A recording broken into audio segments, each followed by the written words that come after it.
അപ്പോൾ ഇവിടെ പാചകം റെഡി ആയിക്കൊണ്ടിരിക്കുന്നുള്ളൂ. രാവിലത്തെ ഇതെന്തിട്ടുണ്ടാക്കണം? ഉച്ചക്കലത്തെയാണോ രാവിലത്തെയാണോ ഉണ്ടാക്കിക്കൊണ്ടിരിക്കുന്നത്? ഉച്ചക്കലത്തെയാണ്. ഇത് എന്താണ് ഉണ്ടാക്കിക്കൊണ്ടിരിക്കുന്നത് നിങ്ങള്? ഞാൻ ബിരിയാണി ഉണ്ടാക്കിക്കൊണ്ടിരിക്കുന്നത്. വേവിട്ട് ഞാൻ വെള്ളം കളയണം. ബിരിയാണി വേവിച്ചതിന് ശേഷം വെള്ളം ഊറ്റി കളയാണ് അല്ലേ?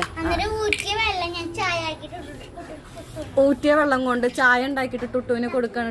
ടുട്ടുവിന് മനസ്സിലായിട്ടില്ലാന്ന് തോന്നുന്നു. അതുകൊണ്ട് ടുട്ടു ചായ ബിരിയാണിയുടെ വെള്ളമാണ് ടുട്ടു നീ ചായ ആണെന്നും പറഞ്ഞ് കുടിക്കുന്നത്.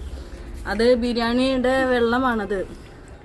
ബിരിയാണിയുടെ റൈസ് വേവിച്ച വെള്ളമാണ് ചായ ആണെന്നും പറഞ്ഞ് ടുട്ടുവിന് കൊടുത്ത് ടുട്ടുവിനെ പറ്റിച്ചു കൊണ്ടിരിക്കുന്നത് ഗൈസ്. അത് അറിയാണ്ട് ടുട്ടു കഴിച്ചുകൊണ്ടിരിക്കുകയാണ്. സെമീമ ഇവിടെ എന്തിട്ട് ഉണ്ടാക്കിക്കൊണ്ടിരിക്കുന്നത്? ഇത് എന്തിട്ട് സാമ്പാറാണോ? ഇതെന്തിട്ട്? സെർലാസ്. ബിരിയാണിക്കുള്ള സെർലാസ് ആണ് സെമീം ഉണ്ടാക്കിക്കൊണ്ടിരിക്കുന്നത്, പാചകം ചെയ്തുകൊണ്ടിരിക്കുന്നത് ഗൈസ്. ബിരിയാണി